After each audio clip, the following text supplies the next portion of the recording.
Radė. Dar vieną noriu įrašą padaryti dėl Ekadašio. Šiandien parama Ekadašis. Laikausi sausai. Negeriu vandens, nevalgau. Visiškai sausai. Jau vakaras, gana silpna. Dar kalbėti galiu. Tai vat ir noriu pasidalinti vieną tokią mintimi, kuri atėjo iš vidaus ir kuri bus naudinga praktikuotojams. Ne tik bhakti jogos, bet ir šiaip einančių dvasiniu keliu. Šitas Ekadašio laikymasis visiškai sausai. Tai yra, ko gero, bus pirmas toks jau visai švarus, pirmas per 28 metus. Gal kažkada pačioj pradžioj buvo, nebeatsimenu, bet šiaip visus tuos metus aš nesilaikiau sausai. Maksimum tai ant vandens, ant sulčių.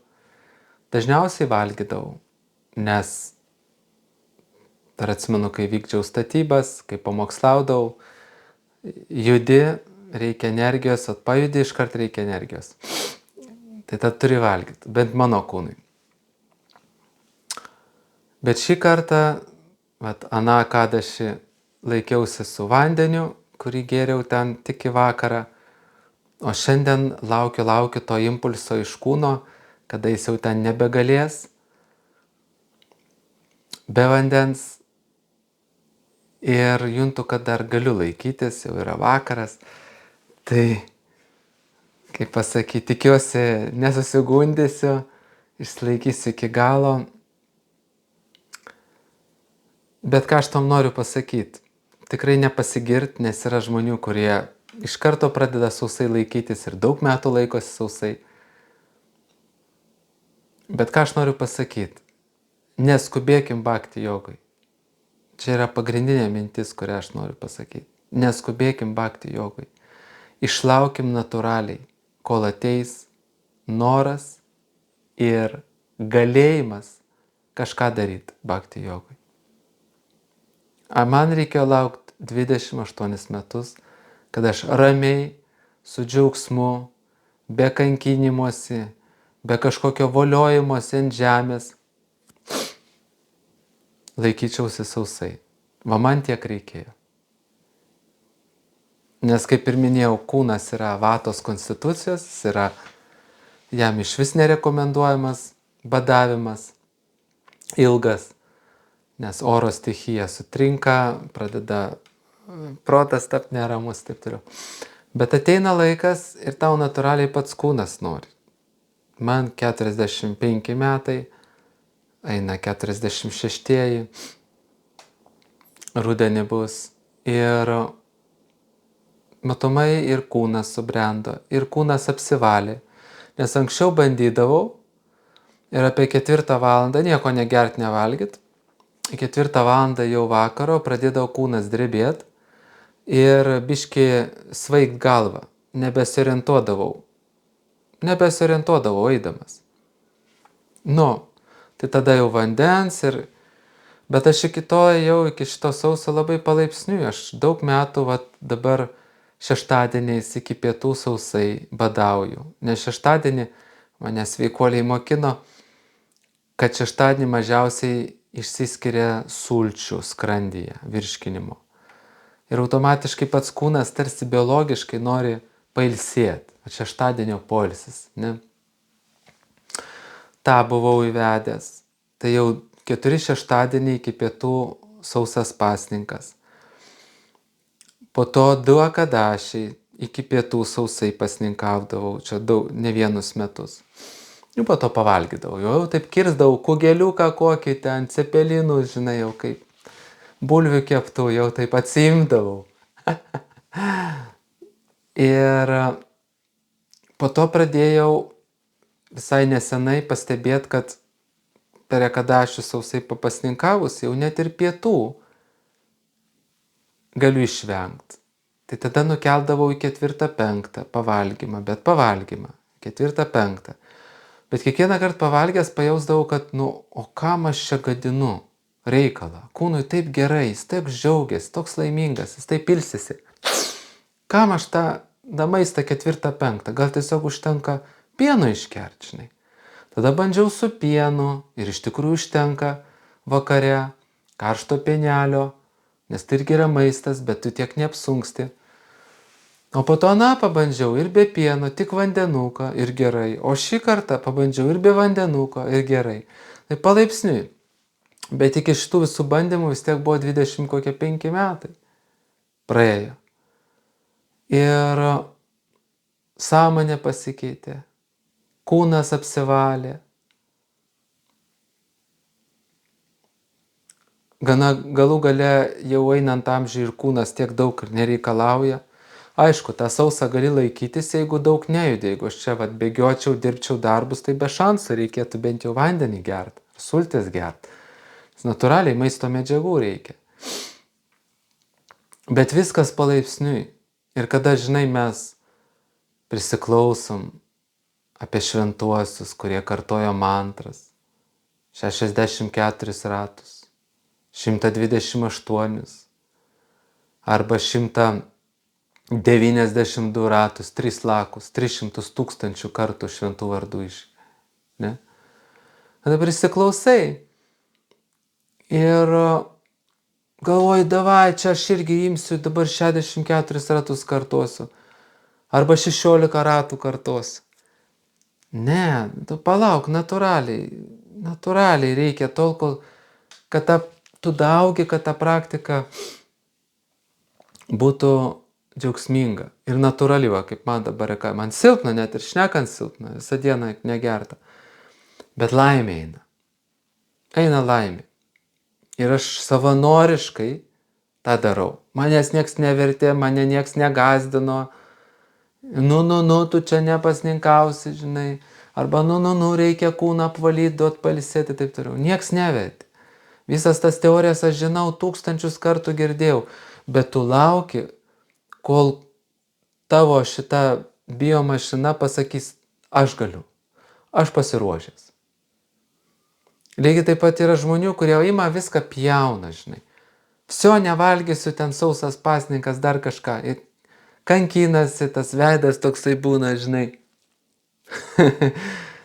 Ir nenatūraliai, tokia per jėgą.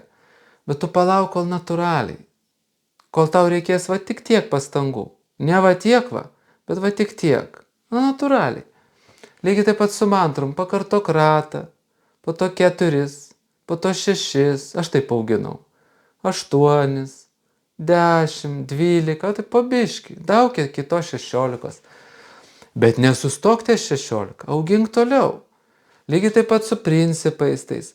Vegetaras. Kartais pavalgai. Po to biškį mažini, meldiesi. Kūnas turi priprast, taigi dabar įsivaizduok, aš tai žinau, kad aš rytoj drebėsiu. Man panoja, kad aš ryte atsikėliau, dreba kūnas, supranti, kaip pas pijoką.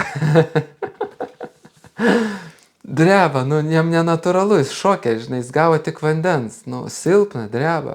Drebėjo iki pietų. Rytoj tikrai daugiau drebės, nes net vandens negavo šiandien. Ne, jam šokas, taip ir čia su mėsa, tu jam neduodi mėsos, jam, lomkės vyksta, kaip pas narkomaną. Lomkės, jam reikia tų medžiagų, smegenys pripratusios, kūnas pripratęs. Mėsos reikia duok, žuvies duok, supranti. Arba alkoholio. Tai kas bandom, jų 4 principai. Nevartok mėsos, negerk. Azartiniai žaidimai, čia mažai kam problema. Ir po to yra skaista, kūnas reikalauja sekso, reikalauja seksualinių dalykų. Tai mažini pabiški. Bet ne taip, kad veidas būtų perkreiptas, kad viens kitą, žinai, koliotų, kad pikti būtų, irzlus, nepatenkinti. Ne, pabiški.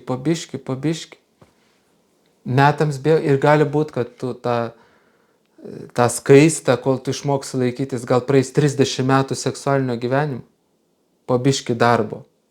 Taip ir bus. A čia, žinai, nupjaut, dabar mes skaistą laikomės. Nepraeis. Bus tada pykčio priepuoliai, bus nepagarba viens kitam. Bus pretenzijos, bus dirglumas, jautrumas ir taip toliau. Tas pats su tais svaigalais. Šiaip žmonės sako, nu taigi sako, aš nepijokas. Sakau, nu ką nepijokas, tu išgeri kartą į 2 savaitės, bet pas tavai jau yra ritmas. Tu jau turi priklausomybę. Aš žmonės galvoja, jeigu jiem reikia porą kartų į mėnesį išgerti, tai čia nėra priklausomybės, jau yra priklausomybė. Dabar nuimkim tos 2 kartus. 3 mėnesius, visiškai čistai, kaip sako rusai. Ir kas bus? Lomkė bus, laužimai bus. Reiškia, esi priklausomas, esi jau pijokėlis, tau 2 kartus reikia į mėnesį pagert, alučio. Tada dirbi palaipsniui. Reikia suprasti, kad tos istorijos apie bhakti jogus, kurie ten visą dieną melsdavosi, kartodavo mantras, tai supraskim, jie turėjo savo praeitus gyvenimus. Ir tų praeitų gyvenimų buvo aibės praeitų gyvenimų. Labai daug. Praktikos. Ir mes ateinam, mes lyginam. Va, jis gali praktikuoti, ten daug mantros kartot, principų laikytis. Turi skonį ten, žinai, kokiam šventraščiam, piligrimystei. Va, aš neturiu, aš dabar irgi noriu toks būti. Nekopijuokim kitų, eikim savo keliu, eikim savo greičiu. Bhakti joga turi būti, bent jau turėt,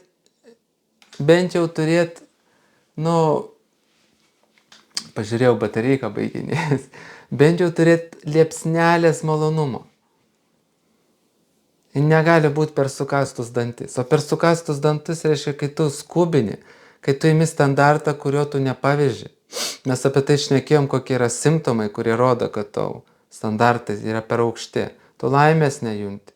Tu turi save per daug spaust, tu tampi dirglus, tu tampi išdidus, tu tampi labai greit įsižeidžiantis, tu pradedi iš kitų reikalauti, pas tą pykčio daugiau atsiranda. Ir taip toliau, taip toliau. Tada bhakti joga, nelyginkim su kitais, darykim palei savo evoliuciją, palei savo kelią. Nekopijuokim kitų. Visi tie Šrimad Bhagavatam herojai, visi tie krikščionių šventėjai, budistų šventėjai, kurie sėdė, kaip dabar žiūrėjau nesenai, nuėjo į olą 5 metus sėdėjo, kol mokytojas pasakė, klausyk, taip neteisinga, tu eik, yra daug gyvų būtybių, kurios kenčia, eik per pasaulį, važiuok, pamokslauk, atidarinėk centrus, priminėk mokinius. Tai jis paklausė, nusileido iš to urvo. Tai 5 metus sėdėjo ir net nesiruošė išlipti. Urvė, jaunas budistas. Bet jis nėra jaunas. Jisai gyvenimus ten tiek pripraktikavęs. Ką reiškia urvė išsėdėti? Be interneto, be elektros, be lovos. Sakė, miegodavo 15 minučių. 15 minučių. Ar 20. Galite įsivaizduoti. Tai kiek čia reikia praktikos? Tu pabandyk dabar porą parų į urvą nueit. Tai sako, ten driežas kažkoks atslinko didžiausias, ten palaižė veidą, kai jisai gulėjo. Tai sako, supratau, kad gulėti nereikia ir nereikia miegoti. Sako, tada atsisėdau. Visus 5 metus nebuvo atsigulęs. Atsigulęs nebuvo 5 metus. Užteko vieną kartą, kad driežas užėjo, ten palaižė ir kažką padarė. Sako, aš supratau, kad man jau iš viršaus tokia eina. Tai ką tu čia paimituosi? Tai nustokim imituoti. Čia yra 100 gyvenimo ar 10 gyvenimų praktikos. Jau yra subtilus kūnas, fizinis kūnas susiformuota tinkamas, askezėms skirtas. Subtilus kūnas, psichika, sąmonė išsiplėtus. Čia ne taip paprasta yra. Aišku, bhakti jogai tas pasninkas tai nėra tikslas. Pasninkas yra tam, kad sutaupyt laiko praktikai ir kad biški iš kūno atsitapatint. Ir aišku, kad bhakti jogas turi kūną apsivalyti, nes dabar tai kūnas valosi. Ir aišku, man miego reikės žymiai mažiau, nes kūnas neturės ką to maisto perdirbti, tai atsibusiu aš tikrai labai anksti. Šią jau kitą naktį. Tada tu gauni realizacijas, kiek tu energijos sueikvoji maistui, kiek energijos tu dar perki tą maistą ir dar tą maistą turi virškinti tas kūnas ir tu prarandi dar porą valandų savo gyvenimo, kiekvieną dieną. Nu, padauginkis 100 dienų, tai 200 valandų per 100 dienų prarandi. Per metus prarandi 600 valandų. 600 valandų. Vien dėl to, kad parpi. O parpi dėl to, kad ten maisto privaryta. Daug visokių ateina jogui minčių. Ekadaši labai padeda. Labai padeda.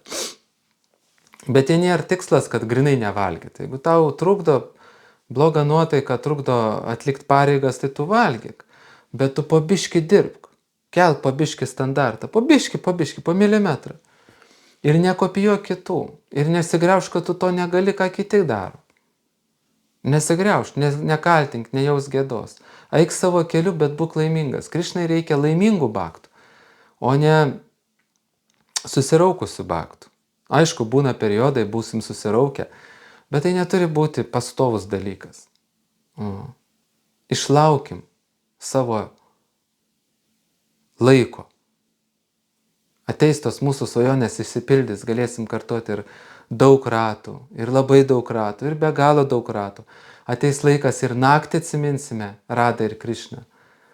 Na, ar jeigu tai krikščionis, tai Jėzų ir Mariją. Naktį atsimins, kaip tie tėvai, šventieji tėvai sako, jie naktį melsdavosi jau ne prote, bet širdį.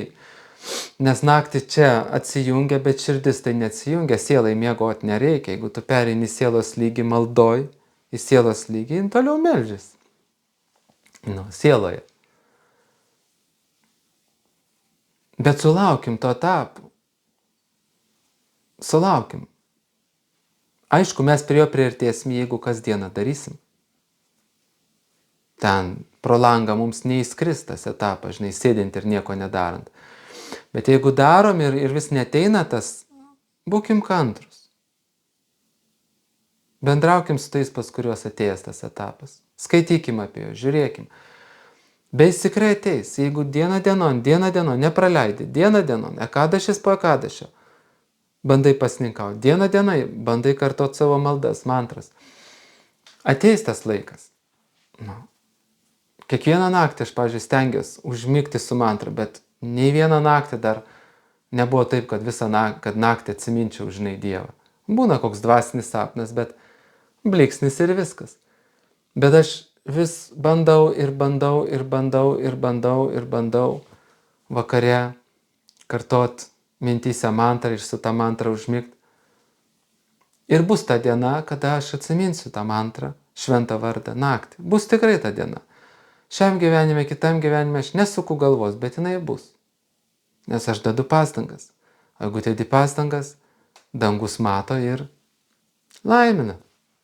Taip aš kažkada svajojau sausai pasninkauti, atėjo po 28 metų. Atėjo. Pas kažką iškart ateina. Svajojau kažkada ilgiau būti šventoj vietoje. Atėjo laikas, o 6 metus, po pusę metų, ar ten po 5 mėnesius būdavo.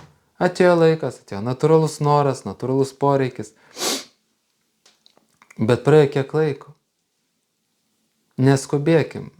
Esmė yra neskubėjime, esmė yra nestandartė, esmė yra nuoširdume ir kad tau tai būtų natūralu ir kad ta tavo dvasinė praktika gražiai integruotųsi į tavo gyvenimą, negadindama tau gyvenimą. Tai tiek būtų. Visiems gero dar pasninko, laikykimės ekadašių. Ekadašiai yra dvasinis kumštis, kuris išmuša visus nereikalingus dalykus iš mūsų. Ir tai yra jėga. Radė.